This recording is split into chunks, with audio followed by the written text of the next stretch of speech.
விடாமுயற்சி 2 வருஷத்துக்கு அப்புறமா அஜித்தோட படம் ரிலீஸ் ஆயிருக்கு. இந்த படம் வந்து பிரேக் டவுன் படத்தோட ரீமேக் நம்ம எல்லாருக்கும் தெரியும்.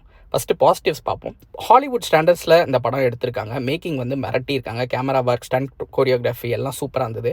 அஜித்தோட எண்ணெய் இருந்த லுக்கும் ரொம்ப நல்லா இருந்தது. Trisha was so gorgeous. அடுத்து நெகட்டிவ்ஸ்னு சொல்ல மாட்டேன், but why Ajith Kumar in this மூவின்ற ஒரு கொஷின் எனக்கு இருந்துச்சு படம் பார்த்துட்டு வெளில வரும்போது. ஏன்னா அவருக்கு இருக்க ஃபேன் ஃபாலோயிங்க்கு ஒரு செலிப்ரேஷனான மூவியாக இருக்கும்னு நம்மலாம் எதிர்பார்த்தாலும் அவரோட ரூட்டை மாற்றிக்கிட்டாரு இந்த படத்தில். பட் இதை ஃபேன்ஸ் அக்செப்ட் பண்ணுவாங்கன்னு தெரியல. ஏன்னா அவர் ரொம்ப அண்டர் ப்ளே பண்ணியிருந்தார். எல்லாரும் வரவும் போகிறவங்களாம் அவர் அடிக்கிறாங்க. இதெல்லாம் வந்து எந்த அளவுக்கு ஃபேன்ஸை அலோவ் பண்ணுவாங்க ஆர் அண்டர்ஸ்டாண்ட் பண்ணிப்பாங்கன்றது தெரியல. பட் ஆஸ் அ நியூட்ரல் ஆடியன்ஸாக பார்த்தீங்கன்னா ஒரு புது முயற்சி தான். பட் இது ரொம்ப ஸ்லோ போனருங்க. இது வந்து நம்ம பொறுமையை பயங்கரமாக சோதிக்கும். பெரிய ட்விஸ்ட் அண்ட் டர்ன்ஸ் இல்லாதது இந்த படத்தில் ஒரு மைனஸ் தாங்க. ஓவராலாக படம் எப்படி இருந்ததுன்னு கேட்டிங்கன்னா ஸ்ட்ரிக்ட்லி ஒன் டைம் வாட்சுங்க.